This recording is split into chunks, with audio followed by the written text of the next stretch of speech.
This year, East West Bank celebrates 50 years of existence.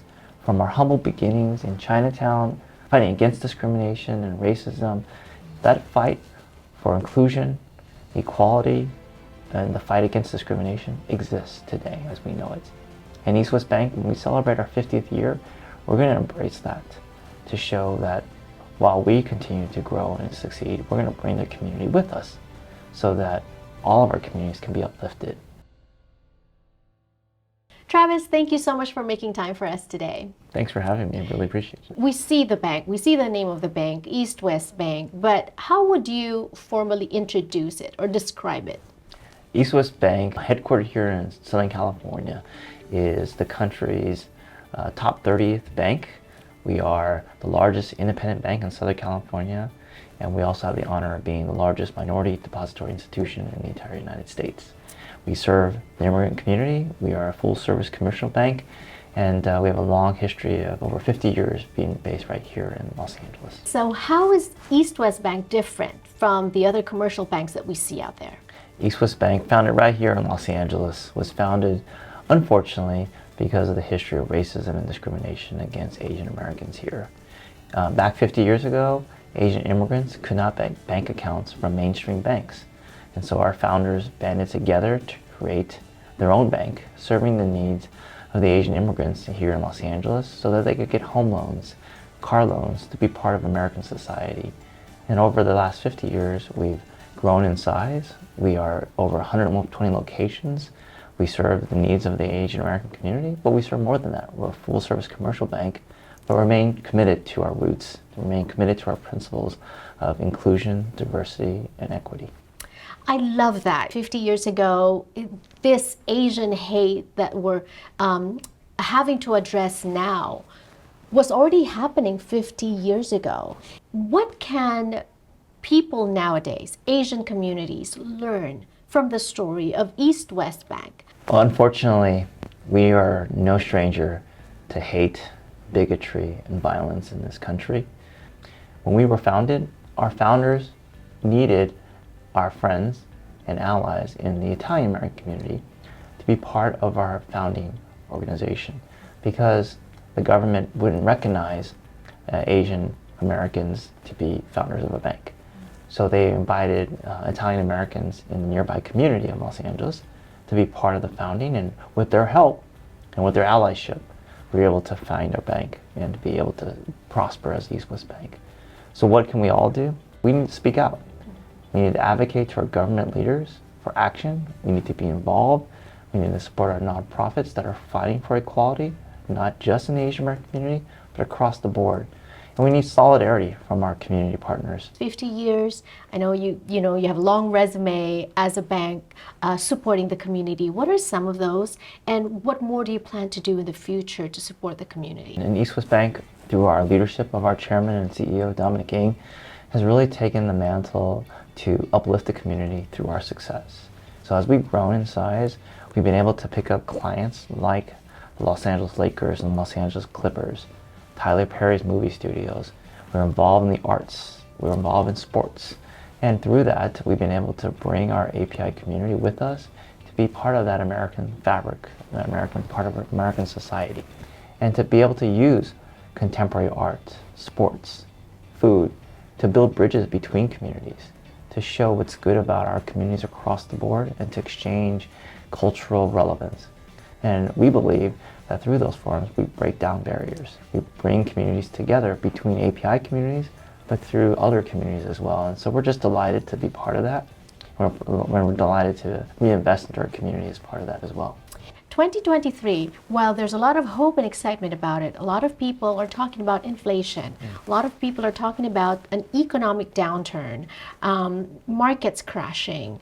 Your thoughts on that as somebody, being in this industry, and perhaps tips on some of the things that we can do as ordinary citizens to brace ourselves? Our advice is to be prepared for it. Prepare for those scenarios in which savings matter. To have a budget, to plan for the rainy day, to watch expenses, to be able to ensure that you can meet the bills that you have each and every month, but to also save for the things that are important for your family. Here at East West Bank, we are very understanding of the immigrant communities. And so our clients and our customers can come to our branches to be able to have those conversations with our branch leaders about how we can help them save, how we can help them manage their money. And that's our responsibility as an institution serving the needs of our community. You're making me want to move all my accounts. Well, we welcome that. He says we should do that.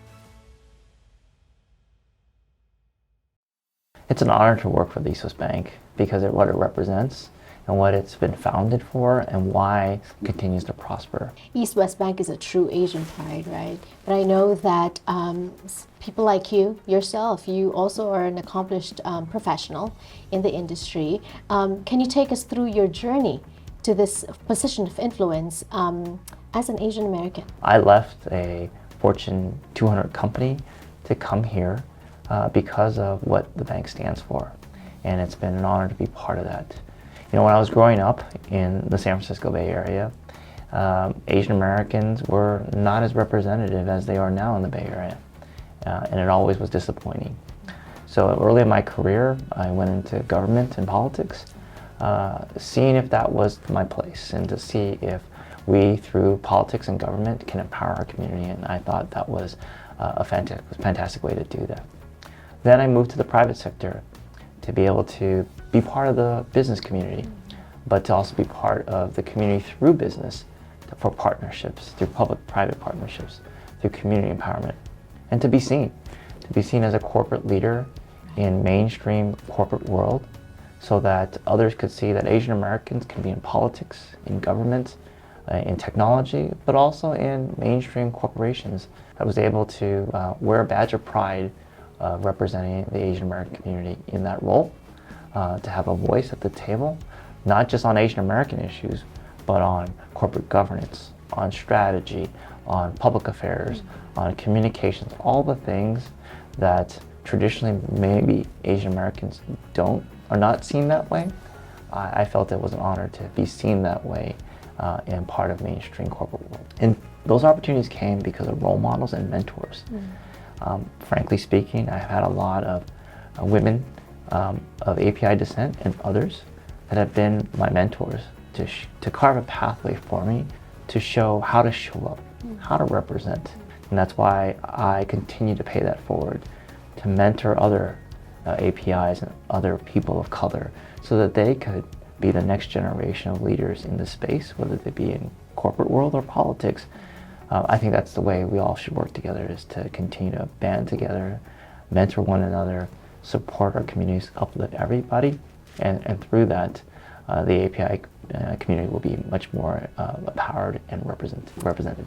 I love that allyship, banding together, cooperation, collaboration. I know you do a lot for the Asian communities and for marginalized communities as well as East West Bank. What else can the Filipino community expect from East West Bank? Because we are founded in the immigrant community, the API immigrant community, we understand the needs of immigrants. And because of that, in the last year or so, we have a partnership. We announced a partnership with BuyAnyPay to open up and support them to open up the first Filipino-American neobank, which is to us terrific when we can see Filipino-American leaders in the financial world serve the needs of the immigrant community. But we're delighted about the continued growth of our partnerships in the Filipino-American community. In fact, this last year, our bank sponsored the grand opening of the Gateway in historic Filipino town. It was such a phenomenal feat, and for those leaders in the community that worked hard over the years to get it done and to able to signify the work and the legacy of Filipino Americans in Los Angeles, is just touching. And to see Filipino Americans to have their own signifies the importance, not only of the Filipino American community, but all Asian American immigrants in Los Angeles and across the country. And so it was an honor to be part of it. I applaud the leaders who got it done, and I'm looking forward to seeing more of it from the Filipino American community and how we can partner with our friends in the community. This year, East West Bank celebrates 50 years of existence. From our humble beginnings in Chinatown, fighting against discrimination and racism, and fighting for parity, we don't forget our roots. And now we've grown in size and become the largest independent bank in Los Angeles and Southern California. We know that there's a lot of work to be done. That's what our 50th anniversary is about.